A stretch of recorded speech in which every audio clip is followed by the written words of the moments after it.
Can we get like Versed and calm this dude down, or Haldol or something? Let's give him some juice to go to sleep.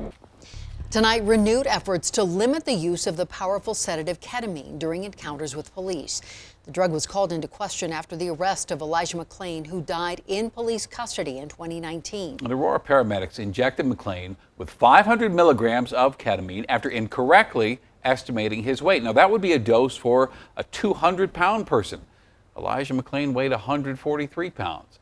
Now, the coroner has ruled his death undetermined, but could not rule out a negative reaction to the drug. And then the state announced it would study the use of ketamine. And just a few months ago, after a temporary ban on the use of the drug, Aurora Fire Rescue announced they would stop using ketamine. And then today, nearly 2 years after Elijah's death, Congressman Joe Neguse introduced legislation that would ban police from using ketamine during an arrest. And keep in mind, law enforcement don't administer the drug. It is paramedics and EMTs who do. Now, they're supposed to decide when and how to use the sedative, how much to use.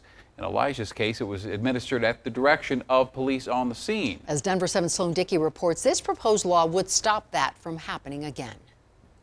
As Colorado steps closer to restricting ketamine at a state level, a new bill introduced by Congressman Joe Neguse Monday at the federal level would ban it across the country in certain settings, including during a person's arrest or detention. In my opinion, it's not acceptable for law enforcement to administer or EMS personnel to be administering ketamine to subdue a person under arrest outside of a hospital setting. It's called the Ketamine Restriction Act, and Neguse said he sponsored the bill in the wake of Elijah McClain's death and conversations about the use of the drug here in Colorado. The murder of Elijah McClain really catalyzed the nation around law enforcement brutality right here in Colorado. State Representative Leslie Herod is jumping in to help promote the bill. She also sponsored Colorado's bill that has a similar goal, banning ketamine during police encounters. It is not a less lethal use of force. It is lethal, and it should be assessed as such. The Ketamine Restriction Act would block certain grant funding from going to any state or local law enforcement agency that uses ketamine outside of a hospital setting. The legislation, Herod says, builds on Colorado's bill that is currently sitting on the governor's desk. Activists in Colorado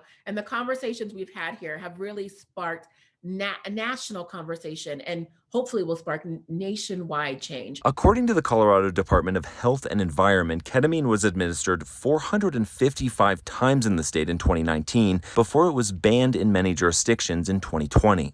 Ketamine is typically administered when someone is in a state referred to as excited delirium, showing signs of aggression or distress. People do not possess superhuman strength. But on the same day this bill was introduced, the American Medical Association released a statement on Monday opposing the term, saying current evidence does not support excited delirium as an official diagnosis. There has been a racial component.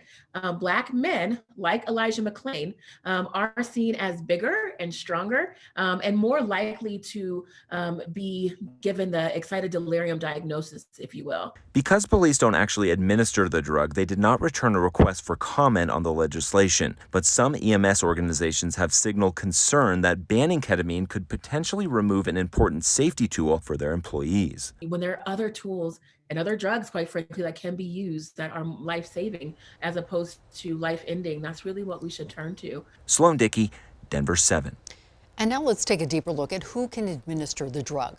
The state health department gives waivers for first responders to use ketamine to treat so-called excited delirium. Again, that's what the American Medical Association says isn't a legitimate medical diagnosis. And we did some digging and found more than 90 agencies across our state, from Aspen Ski Company to Bandimere Speedway, have approval.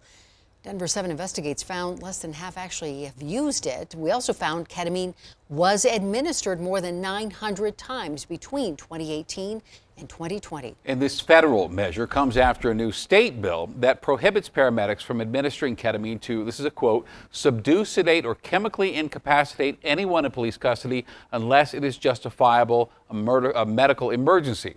Now, police officers would no longer, under the state bill, allowed to direct medical responders to administer this drug. Now, we are still waiting for the governor to sign it into law. And when ketamine was initially called into question, emergency room doctors across the country, including 25 right here in Colorado, defended the use of the drug used to sedate people. We also visited an Inglewood ketamine clinic that uses the drug to treat mental health illnesses. This includes patients with PTSD, OCD, or suicidal ideation. And the co-founder of Rocky Mountain Mind and Body says this drug is getting a bad rap. We are often able to get suicidal thoughts down to zero, and think of the impact that that has on a patient's life. Keep in mind, this federal bill wouldn't have any impact on clinics like this or have an impact on the use of ketamine in hospital settings.